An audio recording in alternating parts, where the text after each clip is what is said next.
Hello students, नमस्कार। मैं हूं राकेश पवार और आज हम बात करेंगे फिजिक्स का एक इम्पोर्टेंट चैप्टर जो कि है सिंपल मशीन। तो इसके कुछ कीवर्ड है जो हम समझते हैं पहले।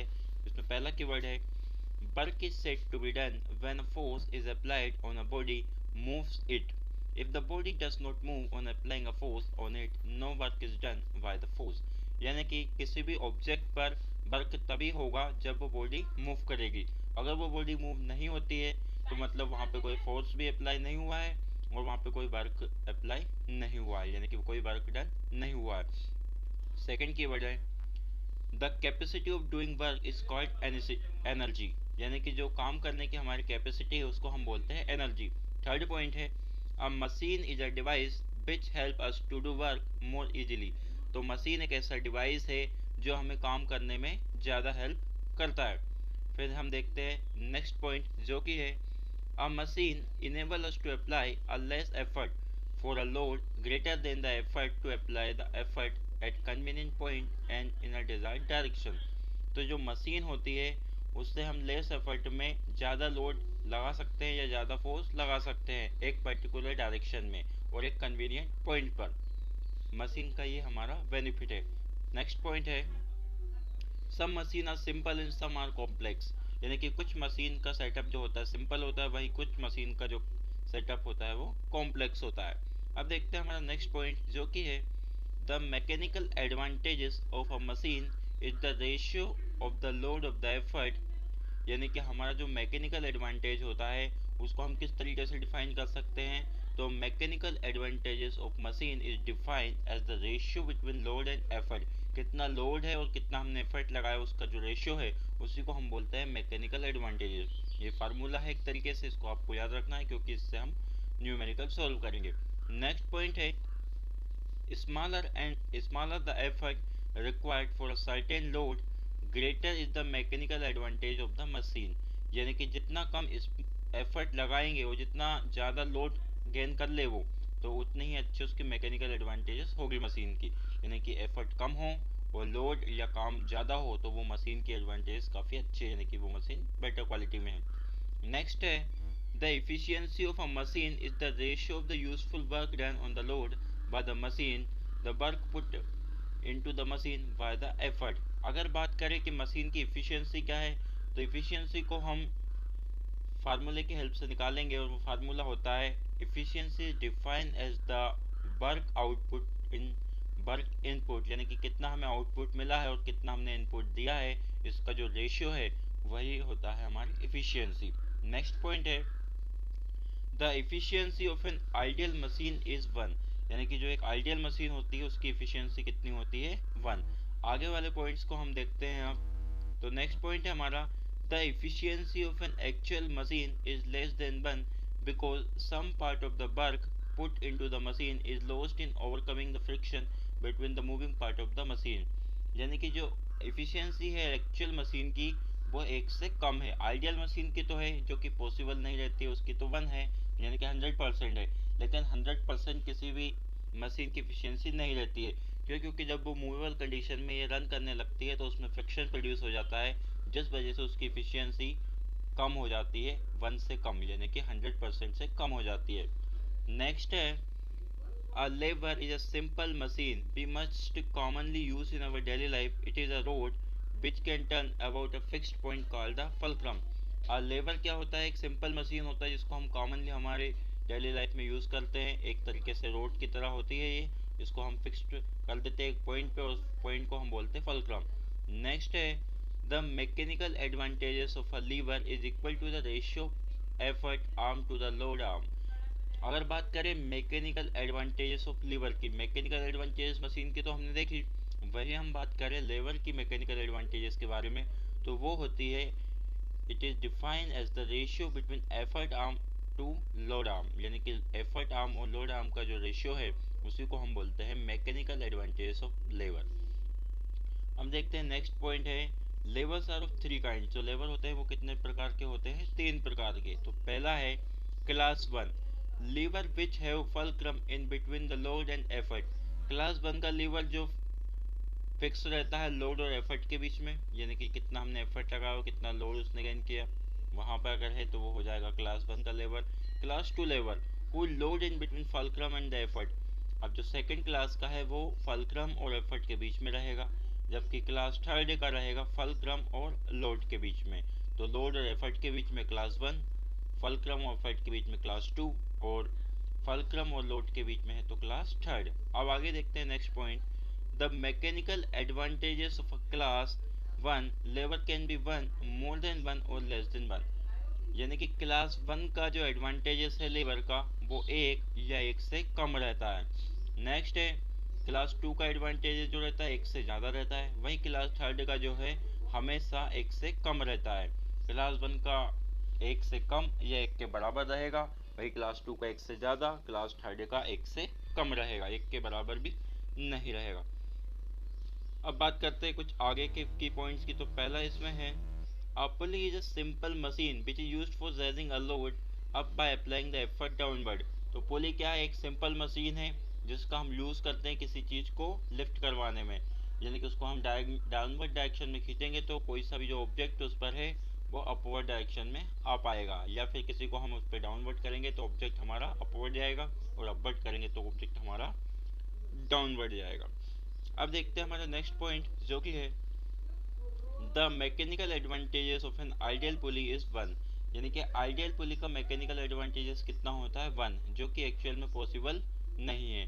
तो अगर बात करें फ्रिक्शन की वजह से मैकेनिकल एडवांटेज क्या हो जाएगा पुली का, तो लेस देन वन, यानी कि 100% से थोड़ा कम ही रहेगा। नेक्स्ट पॉइंट है the pulley allow us to apply the effort downward which is convenient direction. जो पुली होती है उसका जो हम एफर्ट है वो डाउनवर्ड डायरेक्शन में अगर अप्लाई करेंगे तो हमारे लिए वो कन्वीनियंट होगा। अब आगे देखते हैं the wheel and axle is a simple machine having a wheel and action the linear motion of axle is obtained by returning the wheel so as to reduce friction। example steering wheel screw drives water tape etcetera. यानी कि हमारा जो wheel है वहाँ पे हम axle fix कर देंगे, या हम एक छोटे छोटे छज्जे जो होते हैं सर्कुलर शेप में उसको लगा देंगे, तो उसका जो मोशन है वो या रोटेशन जो है वो इजीली हो पाएगा और फ्रिक्शन कम हो जाएगा। हम देखते हैं हमारे जो व्हीकल्स होते हैं यानी कि साइकिल है या मोटर बाइक होती है उसमें छोटे छोटे स्क्रू के पास वहाँ पे छज्जे भी लगे होते हैं जिसकी वजह से वो आसानी से रोटेट होते रहते हैं और फ्रिक्शन कम कर देते हैं। नेक्स्ट है an inclined plane is a simple machine which is use to move a load up with a less effort। it is a sloping surface। Incline plane क्या है, एक सिंपल मशीन है जो किसी भी ऑब्जेक्ट को लेस एफर्ट से load ज़्यादा दूरी पर डिस्टेंस करवा कर ले जाएगी, मतलब वहाँ पे स्लोप बना देगी जिससे वो आसानी से रोटेट हो पाएगा। नेक्स्ट है less the slope of the incline plane less is the effort needed to push our load up. जितना ज़्यादा स्लोप इंक्लाइन प्लेन लेस होगा यानी कि एंगल होगा जितना ज़्यादा कम होगा, क्योंकि 90 होगा तो फिर वो रोटेशन नहीं होगा, उसमें स्लाइड करवाना है हमें तो वो बहुत मुश्किल से जाएगा अगर 90 डिग्री का है। उससे जैसे एंगल हम कम करते जाएंगे, स्लोप यानी कि कम करते जाएंगे, तो एफर्ट भी हमें कम लगाना पड़ेगा पुश करने में या पुल करने में। नेक्स्ट है the mechanical advantages of a incline plane is greater than one. यानी कि एडवांटेजेस क्या है इंक्लाइन प्लेन का, तो वो है एक से ज़्यादा यानी कि 100% से भी ज़्यादा। नेक्स्ट है a wedge is a sharp edge form by joining the two incline plane together. Wedge क्या होती है, तो वेज होती है जहाँ पे हम दो इंक्लाइन प्लेन को एक साथ ज्वाइन कर देते हैं तो उसको बोलते हैं हम वेज, जैसे कि nail knife, axe, plug etcetera. Next point है a screw is a modified form of incline plane. जो स्क्रू है हमारे, जिससे हम किसी भी नट बोल्ट को टाइट करते हैं या फिर जो हमारे सर्कुलर शेप में स्क्रू होते हैं वो एक इंक्लाइन प्लेन का ही एक मॉडिफाइड फॉर्म है। नेक्स्ट है a screw jack is a simple machine having a combination of screw and lever. और जो स्क्रू जैक होता है वो एक तरीके से सिंपल मशीन होती है, उसमें कॉम्बिनेशन होता है स्क्रू और लीवर का। It is use to lift the heavy vehicle such as cars, truck, और इसका यूज़ करते हैं हम स्क्रू जैक का वही हैवी व्हीकल्स को लिफ्ट करवाने में, जैसे कि car, truck, buses etcetera. Last point है हमारा machine are used for convenience therefore we should take proper care of machine by painting the machine parts to avoid rusting, lubricating its part to reduce friction। this increase the life span of machine। अगर machine को हमें ज़्यादा लंबे समय के लिए चलाना है और उसको रस्टिंग से बचाना है तो उसे हमें पेंट करना होगा, इलेक्ट्रोलाइसिस करना होगा उसका। अगर वही फ्रिक्शन से हमें बचाना है तो उस पर लुब्रिकेंट्स का यूज़ करना होगा, जिससे उसकी लाइफ क्या हो जाएगी, इंक्रीज हो जाएगी। अब हमारे कुछ ऑब्जेक्टिव टाइप क्वेश्चन उनको हम देख लेते हैं। तो पहला क्वेश्चन इसमें, a body does work while pushing a ball. एक हमारी जो बॉडी है वर्क करती है क्या दीवार को पुश करने में? नहीं करती, क्योंकि वहाँ पे ऑब्जेक्ट मूव ही नहीं होगा। बॉल क्या मूव होगी? नहीं होगी। जब मैंने अभी पहले बताया डेफिनेशन में, अगर ऑब्जेक्ट मूव करेगा तो वहाँ पे वर्क डन हुआ है, अगर ऑब्जेक्ट मूव नहीं कर रहा है तो वर्क डन नहीं हुआ है। तो यहाँ पे क्या हो जाएगा, फॉल्स। सेकंड है, अब machine perform work by itself. क्या मशीन अपना काम खुद कर लेती है? तो फॉल्स, नहीं करती, उसको रन करवाना पड़ता है। थर्ड है, in ideal machine work done on the load is equal to the work done by effort. Ideal machine में हाँ तो ये पॉसिबल है, जितना हम वर्क करेंगे उतना ही हमें एफर्ट लगाना पड़ेगा। तो इसमें आइडियल मशीन में ये पॉसिबल है, जबकि जो हमारी सिंपल मशीन होती है उसमें ऐसा पॉसिबल नहीं है, क्योंकि जितना हम एफर्ट लगाते हैं उतना वर्क हमें नहीं मिलता है बाकी मशीन में। नेक्स्ट है, are levers are force multiplier. जितने भी लीवर्स है क्या वो फोर्स के मल्टीप्लायर्स होते हैं? तो नहीं, ऐसा नहीं है। नेक्स्ट है, a pulley change the direction of force. क्या पुली चेंज कर देती है फोर्स की डायरेक्शन को? तो नहीं, बिल्कुल कर देती है पुली, अपवर्ड और डाउनवर्ड डायरेक्शन में लेकर आ जाती है। नेक्स्ट है, an incline plane always has the mechanical advantages more than one. जो इंक्लाइन प्लेन होता है उसकी मैकेनिकल एडवांटेज एक से ज़्यादा होती है क्या, या 100% से ज़्यादा होती है? तो हाँ, बिल्कुल होती है। फिर हमारे कुछ फिल इन द ब्लैंक्स के क्वेश्चन उसको हम देखते हैं। तो पहला क्वेश्चन है, the useful work done bye N actual machine is always less than the work done in the machine.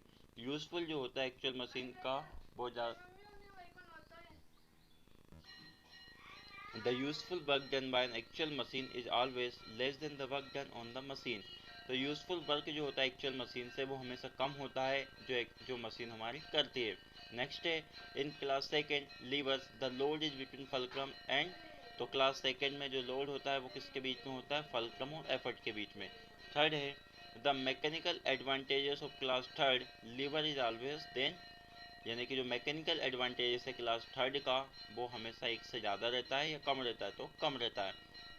Next point है, अब pulley is use to change. Pulley का यूज़ कहाँ पे किया जाता है? तो डायरेक्शन ऑफ एफर्ट को चेंज करने में। डायरेक्शन ऑफ एफर्ट चेंज करेंगे तो फोर्स की डायरेक्शन भी क्या हो जाएगी? चेंज, और ऑब्जेक्ट की डायरेक्शन भी क्या हो जाएगी? चेंज। नेक्स्ट है, mechanical advantages of incline plane is always. तो मैकेनिकल एडवांटेजेस जो इंक्लाइन प्लेन का वो हमेशा एक से ज़्यादा होता है। अब हमारे कुछ मैच द फॉलोइंग है, उसको हम कॉलम ए को कॉलम बी से मैच करेंगे। तो देखते हैं, कॉलम ए में है नीडल। तो नीडल का यूज़ कहाँ पे किया जाता है? बेज को। फिर है डोर नॉब। डोर नॉब का होता है व्हील एंड एक्सल में। वही रैम का यूज़ कर सकते हैं इंक्लाइन प्लेन की फॉर्म में। Lemon crusher class second lever है। सी सौ जो है क्लास वन लीवर है। अब हमारे कुछ ऑब्जेक्टिव टाइप क्वेश्चन है जिसमें हमें करेक्ट ऑप्शन को टिक करना है। तो पहला क्वेश्चन है, for an ideal machine the efficiency is. Ideal machine में एफिशिएंसी किसके बराबर होती है? 1 के बराबर, या इक्वल टू यूनिटी। यूनिटी मतलब 1। नेक्स्ट है, mechanical advantages of a machine is define. Mechanical advantage किससे डिफाइन करती है? तो ratio between load to effort. Next है, the mechanical advantages of a lever is equal to. Mechanical advantages of lever किसके बराबर होता है? तो load arm divide by effort arm, यानी कि ratio between load arm and of effort arm. अब आगे है, a pulley used because it. Pulley का यूज क्यों किया जाता है? क्योंकि helps to apply the force in a convenient direction. Pulley की मदद से हम एक पर्टिकुलर डायरेक्शन में फोर्स अप्लाई कर सकते हैं। नेक्स्ट है, wheel is use with the axle because. Wheel का यूज करते हैं हम एक्सल में क्योंकि rolling friction is less than sliding friction. क्योंकि वहाँ पे रोलिंग फ्रिक्शन जो होता है वो कम होता है स्लाइडिंग फ्रिक्शन से, यानी कि वो आसानी से व्हील हमारा रोटेट हो पाएगा। अब हमारे कुछ आंसर क्वेश्चन देखते हैं। When is work said to be done by a force. कब हम कह सकते हैं कि इस फोर्स के द्वारा वर्क हुआ है? तो जब हमारा ऑब्जेक्ट मूव करेगा। तो work is said to be done when a force move an object. तो वर्क तब हम कहेंगे कि हुआ है जब फोर्स की वजह से हमारा ऑब्जेक्ट मूव करेगा एक पर्टिकुलर डायरेक्शन में। नेक्स्ट है, व्हाट इज एनर्जी। तो ability of or doing capacity of work is called energy, या फिर capacity to the work is called energy. कितना हमने काम किया उसकी कैपेसिटी कितनी है उसको हम बोलते हैं एनर्जी। नेक्स्ट है, what do understand by a machine, machine से आप क्या समझते हैं? तो a machine is a device, machine एक तरीके से डिवाइस है that allow us to do work with less effort, जो कि हमें अलाउ करता है काम करने के लिए कम एफर्ट पर। Machine makes our work easier to do, machine की वजह से हमारा काम इजीली हो जाता है। Machine have made our life comfortable and faster, machine की वजह से हमारी लाइफ कंफर्टेबल है और फास्ट भी हो चुकी है। नेक्स्ट क्वेश्चन है what is the principal on which a machine work, ऐसा कौन सा प्रिंसिपल इस पे मशीन वर्क करती है? तो मशीन का प्रिंसिपल है the work output of a machine is equal to the work input, यानी कि ratio between work output to work input, इसी को हम बोलते हैं मशीन वर्क। अब हमें नेक्स्ट क्वेश्चन पूछा है हमसे state the two function of a machine, machine के दो फंक्शन हमें बताने हैं। तो पहला function changing the direction of applied force, यानी कि किसी भी ऑब्जेक्ट की डायरेक्शन चेंज करना फोर्स को अप्लाई करके। सेकंड है changing the magnitude of apply force, यानी किसी ऑब्जेक्ट का मैग्नीट्यूड चेंज करना। थर्ड है applying force at a convenient point, यानी कि एक पर्टिकुलर पॉइंट पे फोर्स अप्लाई करना। फोर्थ है change the speed of an object, किसी भी ऑब्जेक्ट की स्पीड को चेंज करना। तो ये हमारे फंक्शन हो जाएंगे मशीन के। अब आगे हम देखते हैं name 6 simple machine, 6 simple machine के काम नाम बताने हमें, और give an example of each machine, हर एक मशीन के एग्जांपल भी बना दो। पहला the lever, example are a crowbar, claw hammer and a pair of pliers, जैसे पिलर्स को, क्रू बार्स को, क्लो हैमर्स को इसके जगह पे हम यूज़ करते हैं। सेकंड है इंक्लाइन प्लेन, तो इसका एग्जांपल हो जाएगा ram, staircase, hilly roads etcetera, वहाँ पे इंक्लाइन प्लेन रहता है। जबकि बेज का knife, axe plug, nail etcetera वहाँ पे यूज़ होगा। स्क्रू का एग्जांपल हो जाएंगे स्क्रू ही। द व्हील एंड एक्सल, तो व्हील और एक्सल का example car, bicycle, pedal etcetera. Pulley, pulley used in raising a load, load को उठाने में हम किसका यूज़ करते हैं? पुली का यूज़ करते हैं। अब देखते हैं नेक्स्ट क्वेश्चन क्या है। नेक्स्ट क्वेश्चन है define the term work input and work output in relation to a machine, work input और वर्क आउटपुट का रिलेशन बताना है मशीन में। तो work input is work done on a machine, work input क्या है? कितना वर्क किया है मशीन ने और कितना एफर्ट लगाया था। Effort force time the distance through which the force is apply, यानी कितना फोर्स लगाया हमने और कितना हमें इनपुट मिला है। वर्क आउटपुट क्या है? तो work output is work that is done by machine equal resistance force times the distance through which the force applied। Work output है यानी कि हमने कितना इनपुट दिया, मशीन को कितना एफर्ट दिया और मशीन ने हमें कितना आउटपुट दिया, वो ही होता है हमारा वर्क आउटपुट, यानी कि कितना हमें उससे इफिशियंसी मिली है या हमें कितना वर्क उससे मिला है। नेक्स्ट क्वेश्चन 8 और 9 को देख लेते हैं, इसके बाद का जो क्वेश्चन होंगे वो हम पार्ट 2 में लेकर आएंगे। तो देखते हैं क्वेश्चन नंबर 8 क्या है। क्वेश्चन 8 है explain the term mechanical advantages of machine, mechanical advantages को डिफाइन करना है। तो जैसे भी आपको बताया mechanical advantages is define as the ratio between load and effort, load और एफर्ट का जो रेशियो उसी को हम बोलते हैं मैकेनिकल एडवांटेजेस।